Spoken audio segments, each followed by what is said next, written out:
नमस्कार, सुप्रभात। स्वागत है आप सभी का। आप देख रहे हैं सुबह 9 बजे। मैं हूं आपके साथ अमृता चौरसिया। बुलेटिन में आज बात होगी 8 राज्यों से राज्यसभा के 19 सीटों के लिए मतदान आज शुरू हो गया है।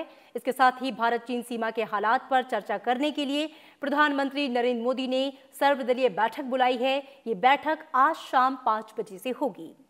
इसके साथ ही बात होगी केंद्र सरकार प्रवासी श्रमिकों की सहायता के लिए मिशन मोड पर काम कर रही है और गरीबों के कल्याण के लिए 20 जून से विशेष रोजगार योजना की शुरुआत होगी। साथ ही आपको बताएंगे केंद्रीय स्वास्थ्य मंत्री डॉक्टर हर्षवर्धन ने कल दिल्ली में कोविड-19 के टेस्ट के लिए देश की पहली मोबाइल आई लैब लॉन्च की है। इसके साथ ही नजर डालेंगे देश और दुनिया की तमाम बड़ी और अहम खबरों पर। आइए शुरुआत करते हैं बुलेटिन की।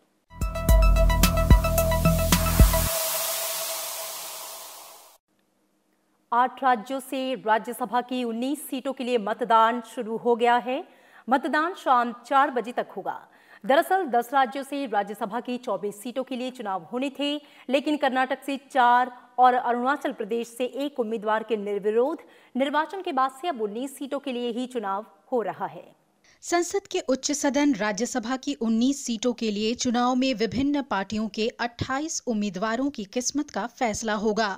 इनमें गुजरात और आंध्र प्रदेश से 4-4 सीटों के लिए 5-5 उम्मीदवार, राजस्थान और मध्य प्रदेश से 3-3 सीटों के लिए 4-4 उम्मीदवार, झारखंड से 2 सीट के लिए 3, मणिपुर और मेघालय से 1-1 सीट के लिए 2-2 और मिजोरम की 1 सीट के लिए 3-3 उम्मीदवार चुनाव मैदान में हैं। गुजरात, राजस्थान, मध्य प्रदेश और मणिपुर में बीजेपी और कांग्रेस के उम्मीदवारों के बीच मुकाबला है। झारखंड में बीजेपी, जेएमएम और कांग्रेस उम्मीदवार चुनाव मैदान में हैं। आंध्र प्रदेश में वाईएसआर और टीडीपी के उम्मीदवार किस्मत आजमा रहे हैं। मिजोरम में कांग्रेस, मिजो नेशनल फ्रंट और जोराम पीपल्स मूवमेंट ने अपने उम्मीदवारों को चुनावी मैदान में उतारा है। मेघालय में नेशनल पीपल्स पार्टी और कांग्रेस उम्मीदवार के बीच टक्कर है। राज्यसभा की 19 सीटों के लिए किस्मत आजमा रहे उम्मीदवारों में कई दिग्गज भी शामिल हैं।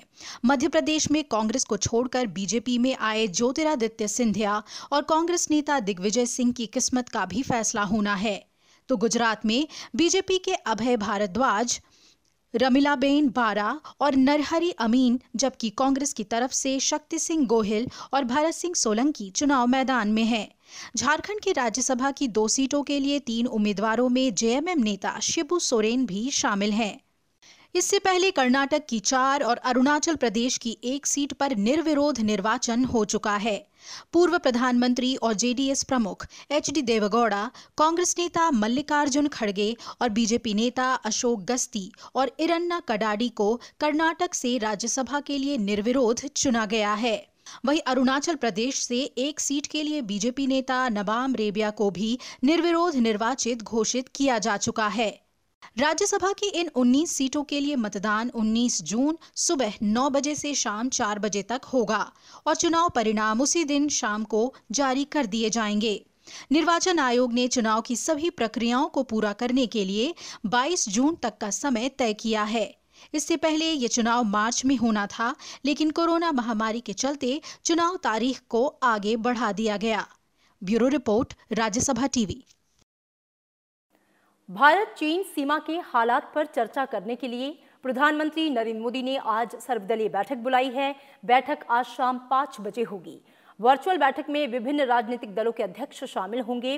बैठक में भारत चीन सीमा की ताजा स्थिति पर चर्चा होने की उम्मीद है। गलवान घाटी में हुई हिंसक झड़प के बाद शहीद जवानों को श्रद्धांजलि देते हुए प्रधानमंत्री नरेंद्र मोदी ने कहा था कि भारत शांति चाहता है, लेकिन उकसाने पर उचित जवाब देने में पूरी तरह से सक्षम है। अपने पड़ोसियों के साथ भारत ने हमेशा ही मित्रवत और सहयोग का व्यवहार रखा है, लेकिन देश की अखंडता और संप्रभुता की रक्षा के लिए कड़े से कड़े कदम उठाने से हम पीछे नहीं हटेंगे। और इस बीच सरकार ने उन तमाम खबरों को खंडन किया है जिनमें भारत चीन के सैनिकों के बीच हिंसक झड़प के बाद भारतीय सैनिकों के लापता होने की बात कही गई। साथ ही ये भी कहा गया है कि दोनों देशों के बीच सीमा पर उपजे तनाव को कम करने के लिए विभिन्न स्तर पर बातचीत की जा रही है। भारत ने गलवान घाटी पर चीन की संप्रभुता के दावे को भी सिरे से खारिज कर दिया है। पूर्वी लद्दाख में वास्तविक नियंत्रण रेखा पर दोनों देशों के सैनिकों के बीच सोमवार रात हुए हिंसक संघर्ष के बाद भारत का कोई भी सैनिक लापता नहीं है। विदेश मंत्रालय के प्रवक्ता अनुराग श्रीवास्तव ने गुरुवार को इस बारे में जानकारी दी। This has been clarified by the army earlier today afternoon that there are no Indian troops missing in action. And specifically on the questions on the Chinese claims on Galwan Valley, I would refer you to my statement of last evening. Media में आ रहे चीन के बयानों को लेकर विदेश मंत्रालय ने कहा कि सीमा प्रबंधन को लेकर भारत का रवैया हमेशा जिम्मेदारी भरा रहा है और हमेशा ये सुनिश्चित किया गया है कि सीमाई इलाकों में भारत की हर गतिविधि भारत के सीमा क्षेत्र में हो।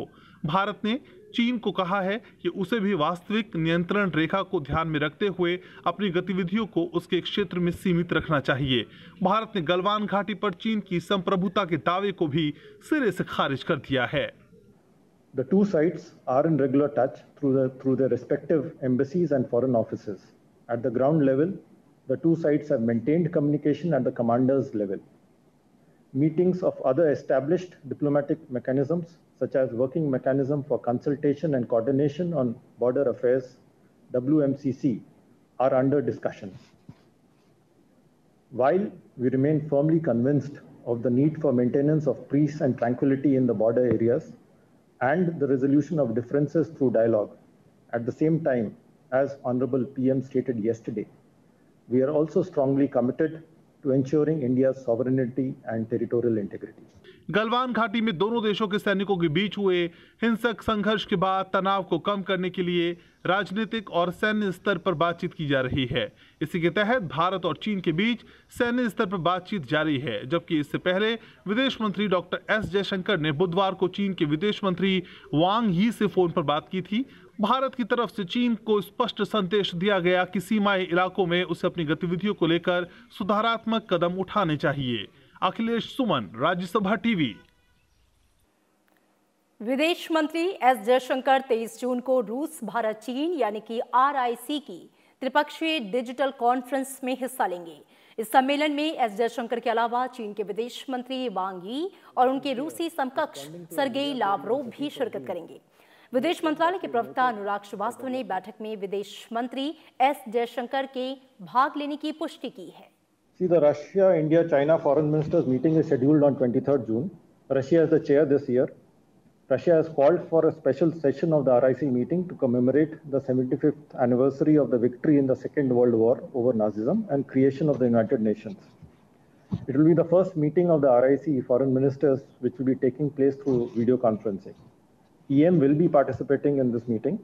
The agenda, as someone has asked, the three ministers are expected to discuss the current situation of the global pandemic and the challenges of global security, financial stability, and RIC cooperation in that context.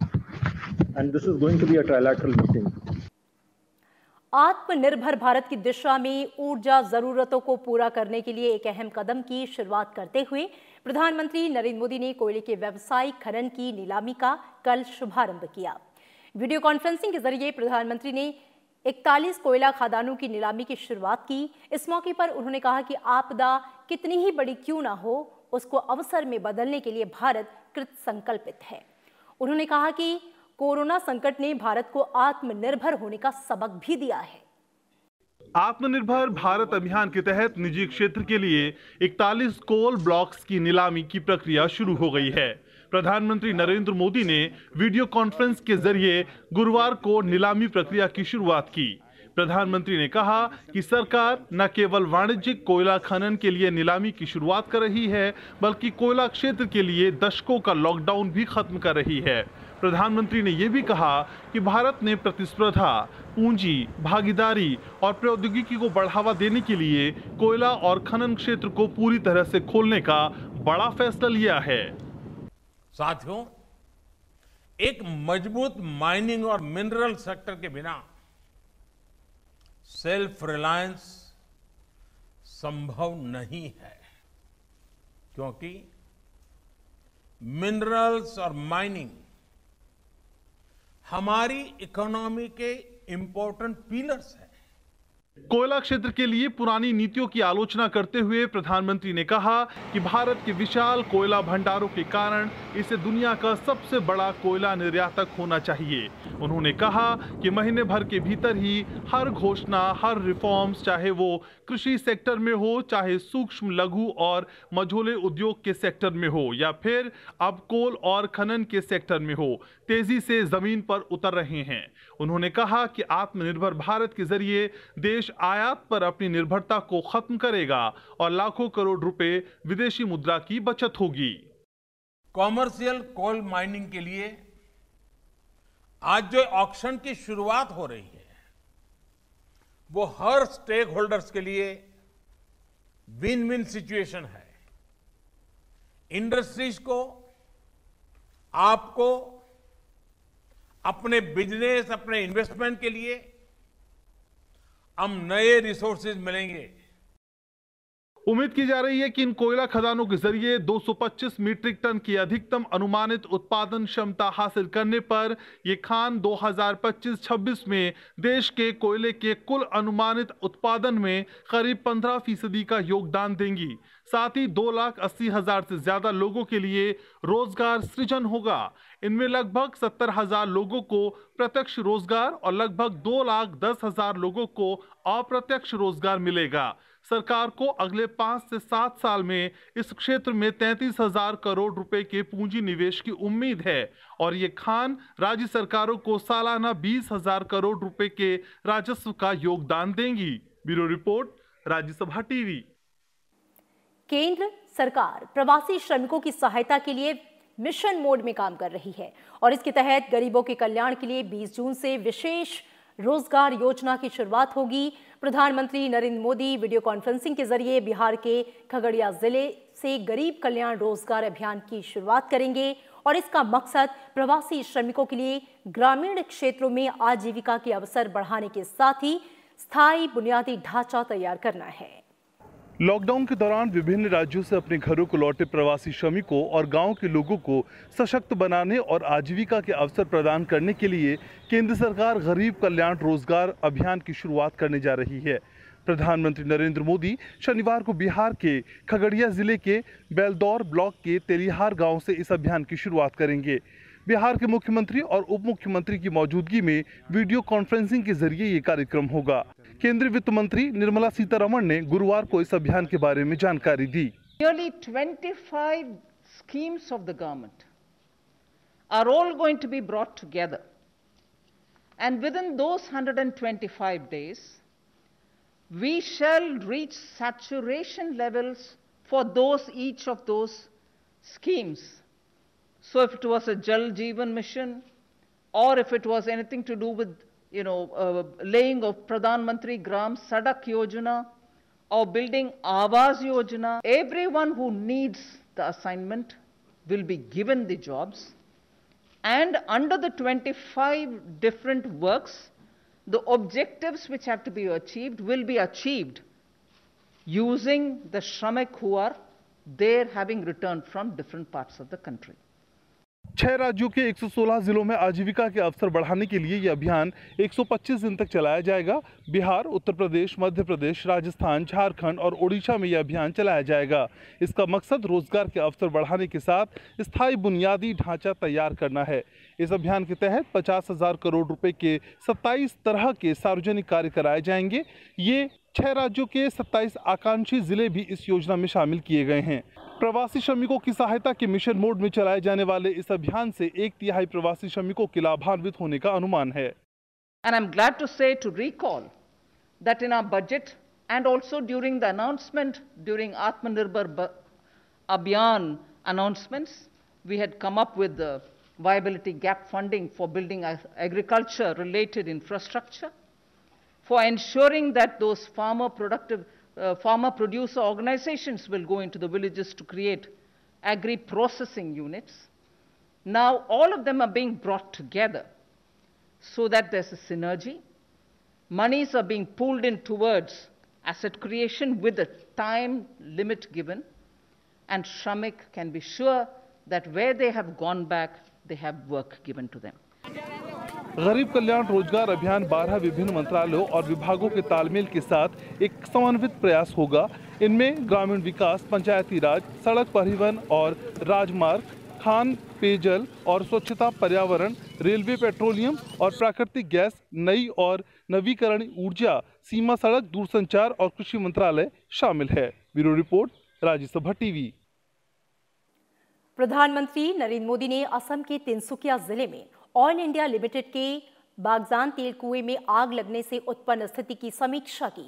प्रधानमंत्री ने असम के लोगों को यह आश्वासन दिया है कि केंद्र सरकार पीड़ितों की सहायता, राहत और पुनर्वास के लिए पूरी तरह से प्रतिबद्ध है और संकट की इस घड़ी में राज्य सरकार के साथ खड़ी है।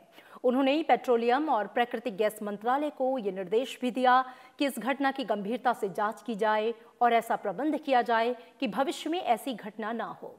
समीक्षा बैठक के दौरान ये भी बताया गया कि तेल कुएं से गैस प्रवाह को नियंत्रित करने और इसे कैप करने के लिए भारतीय और विदेशी विशेषज्ञों की मदद से विस्तृत योजना तैयार की गई है, जिसे तैयार कार्यक्रम के अनुसार क्रियान्वित किया जा रहा है। बैठक में गृह मंत्री अमित शाह, पेट्रोलियम मंत्री धर्मेंद्र प्रधान समेत कई केंद्रीय मंत्री और अधिकारी मौजूद रहे। असम के मुख्यमंत्री सर्बानंद सोनोवाल वीडियो कॉन्फ्रेंसिंग के जरिए इस समीक्षा बैठक में शामिल हुए। 27 मई 2020 को बागजान तेल कुएं से गैस का रिसाव शुरू हो गया था और 9 जून 2020 को उस इलाके में आग लग गई थी।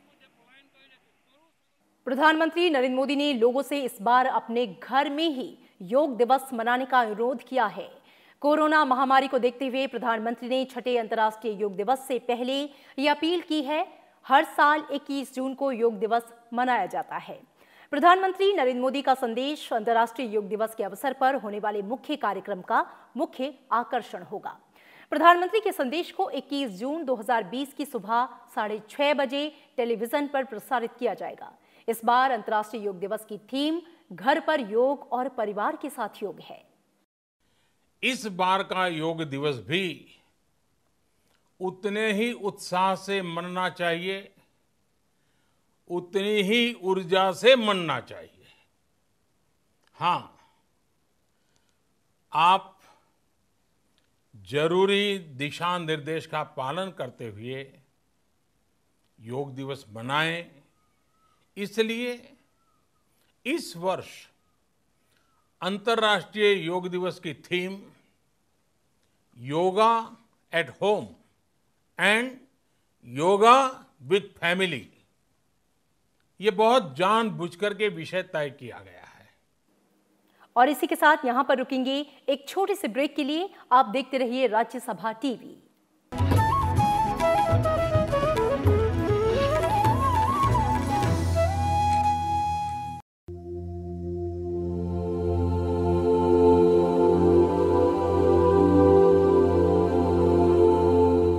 Yoga is the journey of the self, through the self, to the self, the Bhagavad Gita.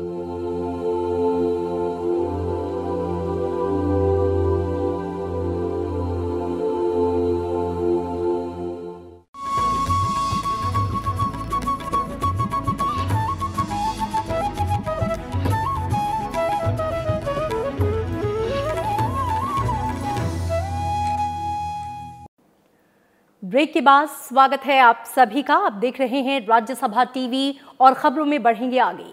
संसदीय लोकतंत्र शोध और प्रशिक्षण संस्थान प्राइड लोकसभा सचिवालय के अधिकारियों और कर्मचारियों के लिए कोविड-19 प्रिवेंशन एंड प्रिकॉशन विषय पर एक ऑनलाइन वर्कशॉप आयोजित कर रहा है। आज होने वाली इस वर्कशॉप में अधिकारी और कर्मचारी भाग लेंगे। इससे पहले कई अहम मसलों पर प्राइड ने ऑनलाइन वर्कशॉप और प्रशिक्षण कार्यक्रम आयोजित किया है। केंद्रीय गृह मंत्री अमित शाह ने दिल्ली एनसीआर में कोविड महामारी से निपटने के लिए साझा रणनीति पर जोर दिया। एनसीआर क्षेत्र में कोविड प्रबंधन की तैयारियों की समीक्षा के लिए दिल्ली में हुई बैठक की अध्यक्षता करते हुए उन्होंने कहा कि इसे नियंत्रित करने के लिए दिल्ली एनसीआर के सभी संबंधित निकायों को एकजुट होकर काम करने की जरूरत है। उन्होंने कहा कि डॉक्टर वी के पाल के नेतृत्व वाली विशेषज्ञ समिति ने दिल्ली में कोविड जांच के लिए 2,400 रुपए की दर तय की है और अगर उत्तर प्रदेश और हरियाणा में जांच की दर इससे अधिक है तो दोनों राज्य सरकारें आंतरिक सलाह मशवरे के बाद अपनी जांच दरें कम कर सकती हैं। उन्होंने बताया कि विशेषज्ञ समिति ने कोविड-19 बेड और उपचार की दरें भी तय की हैं, जिन्हें एनसीआर क्षेत्र के अस्पतालों में भी विचार विमर्श के बाद लागू किया जा सकता है। केंद्रीय गृह मंत्री ने उत्तर प्रदेश और हरियाणा को कोविड-19 bed, ventilator, oxygen cylinder, ICU और एम्बुलेंस की उपलब्धता सुनिश्चित करने और 15 जुलाई तक इनकी संख्या बढ़ाने की योजना की जानकारी देने को कहा है, ताकि कोरोना के खिलाफ लड़ाई में पूरे एनसीआर के लिए साझा रणनीति बनाई जा सके। केंद्र सरकार ने दिल्ली में 169 नए केंद्रों में कोविड-19 के 6 लाख त्वरित एंटीजन प्रशिक्षण कराने की योजना बनाई है। दिल्ली में विभिन्न प्रशिक्षण केंद्रों का दौरा करने के बाद केंद्रीय गृह राज्य मंत्री जी किशन रेड्डी ने कहा कि दक्षिण कोरिया से खरीदी गई 50,000 किट दिल्ली में इन प्रशिक्षण केंद्रों पर पहुंचा दी गई।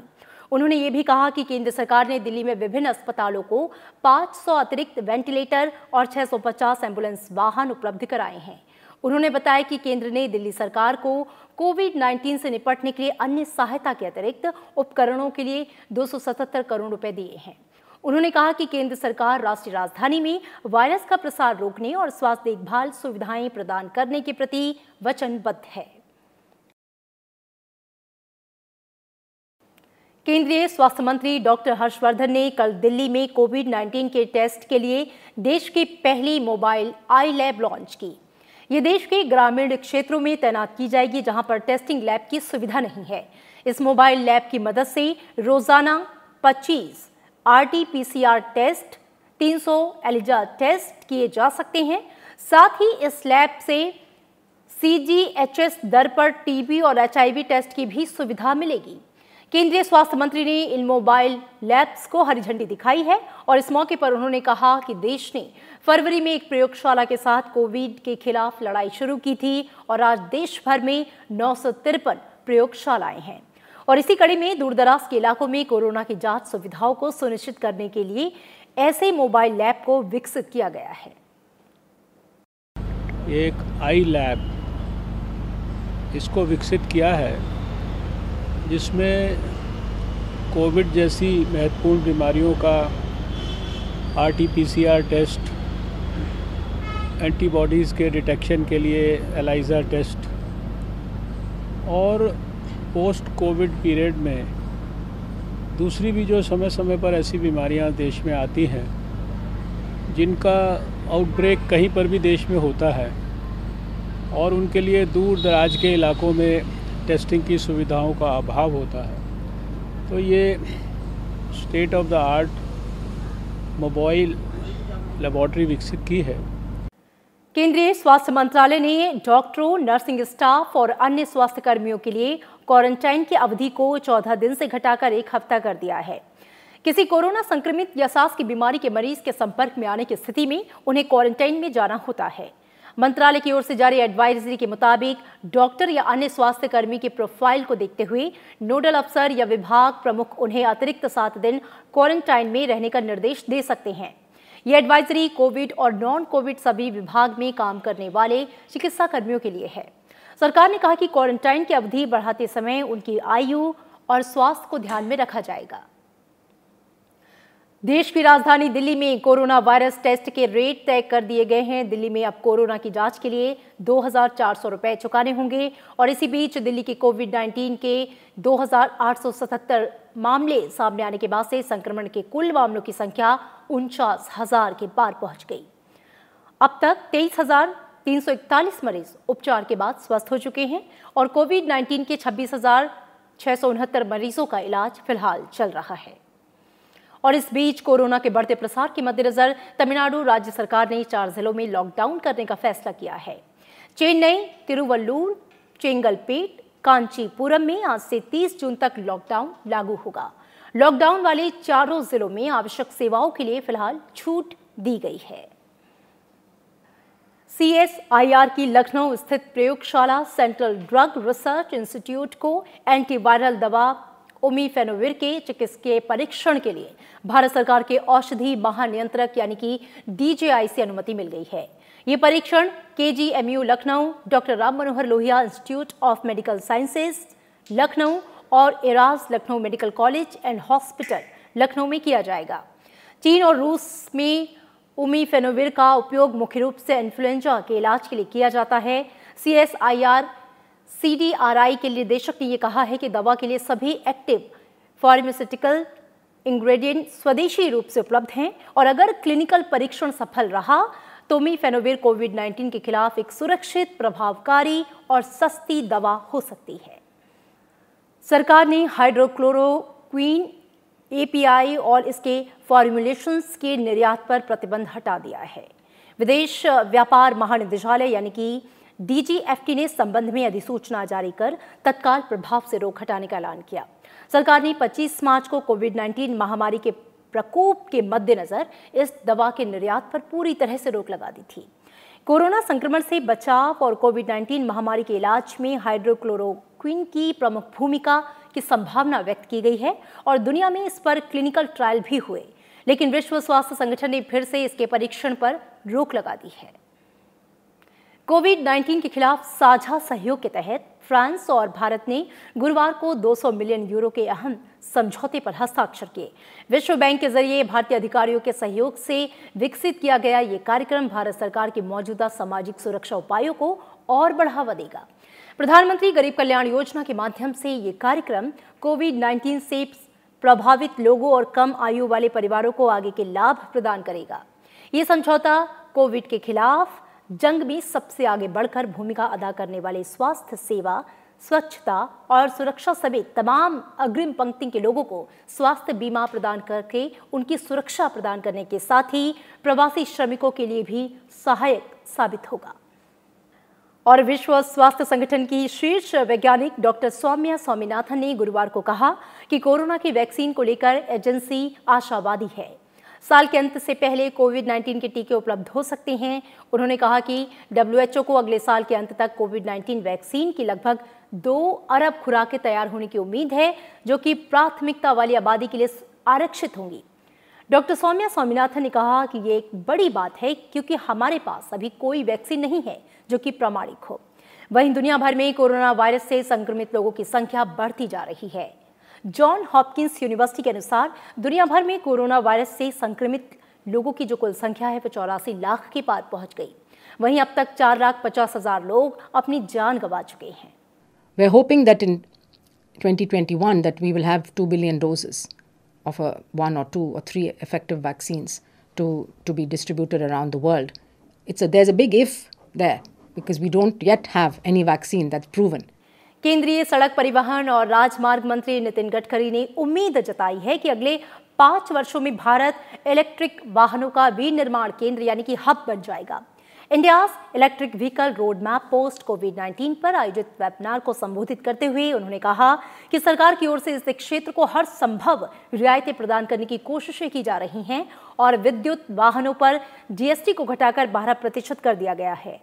उन्होंने कहा कि चीन के साथ कारोबार करने में दुनिया ज्यादा दिलचस्पी नहीं दिखा रही, जो कि भारतीय उद्योग जगत के लिए कारोबार में बदलाव के अवसर की प्राप्ति का बहुत ही सुनहरा मौका है। उन्होंने आने वाले समय में वाहन स्क्रैपिंग नीति की ओर भी संकेत दिया और कहा कि इससे ऑटो विनिर्माण क्षेत्र को प्रोत्साहन मिलेगा। The manufacturing cost, production cost of electric vehicle is in comparison with petrol and diesel is less. It is the starting point, that's the reason that we need to pay something more for that. But definitely when the number will increase, it will be a game changer and definitely it will support industry. We need to upgrade our technology about charging also. Rail मंत्रालय ने चीन की company के 471 करोड़ रुपए के ठेके को खराब काम की प्रगति को देखते हुए रद्द कर दिया। चीनी company Beijing national railway research and design institute of signals and communication group company limited के साथ dedicated freight corridor corporation of India का करार खत्म हो गया। जून 2016 में हुए इस करार के तहत चीनी कंपनी को कानपुर से दीनदयाल उपाध्याय नगर के बीच 417 किलोमीटर लंबे रेलवे ट्रैक पर सिग्नलिंग प्रणाली स्थापित करनी थी, लेकिन इस काम में अब तक महज 20% ही प्रगति हुई। कई दूसरी खामियां भी पाई गई हैं और इन आधारों पर dedicated freight corridor corporation of India ने चीनी कंपनी के साथ अपना करार समाप्त कर दिया है। जनजातीय कार्य मंत्रालय ने कहा कि 17 राज्यों में केंद्र सरकार और राज्य निधियों के माध्यम से 835 करोड़ रुपए के कोल खरीद के साथ लघु वन उत्पादक वस्तुओं की खरीद शुरू कर दी गई। इसके अलावा इस साल अप्रैल में मंडियों और हाट बाजारों में बिक्री के माध्यम से लगभग 1200 करोड़ रुपए की खरीद की गई। ये प्रक्रिया आदिवासी लोगों को उनके लघु वनोपज के बदले प्रत्यक्ष लाभ हस्तांतरण प्रदान करती है। Tribal cooperative marketing development federation of India के प्रबंध निदेशक ने यह विश्वास व्यक्त किया है कि सही रूपांतरों और बढ़ावे के साथ लघु वनोपज के लिए एमएसपी आदिवासी पारिस्थितिकी तंत्र को बदल सकता है और आदिवासी लोगों को सशक्त बना सकता है। और इसी के साथ इन तमाम खबरों के साथ ही फिलहाल इस बुलेटिन में इतना ही। दीजिए इजाजत। नमस्कार।